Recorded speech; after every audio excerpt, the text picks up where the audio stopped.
as Kevin said, I was a little awed by that first session.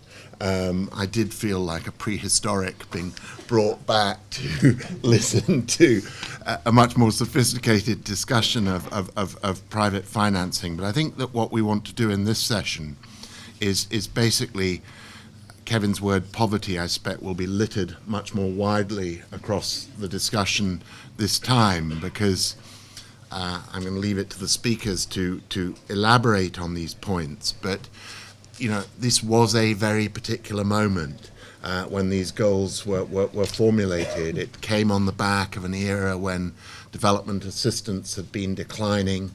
It came at a moment when there was greater global optimism about cooperation and collaboration than we had seen in a very long time. It was therefore sort of pre-9/11, if you like. And it came also at a time when there was still huge political, ideological, intellectual debate about the successful path of development. And therefore these goals, and it's such a simple point, but it's always worth making because the drafters of the current ones seem to have forgotten it. These goals were intended not to be prescriptive or to prejudge the path of development that a country should follow, but rather were to say to a country of whatever political slant and ideology and economic policy, surely you can accept that these simple outcome goals are a sensible measure of your path of development.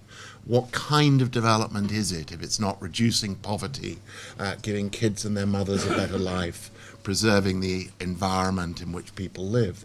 And so, you know, it was meant to be a commonsensical set of goals which didn't get into the debate about socialist versus market economics, but which set a framework that all could embrace.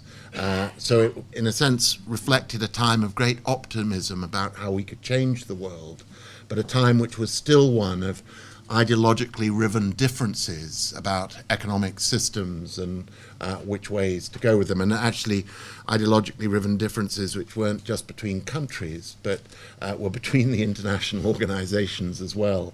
I had just come from being a vice president at the World Bank to being administrator of UNDP, and you know, I just knew it from those two jobs.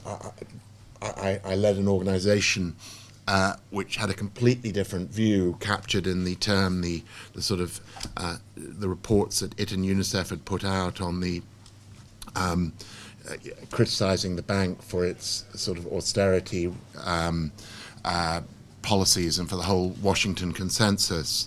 You know, so we had to find a way which overcame these debates and found common ground about results, and that was what we sought to do at that, as I say, extraordinary, unique, brief moment of opportunity in the world.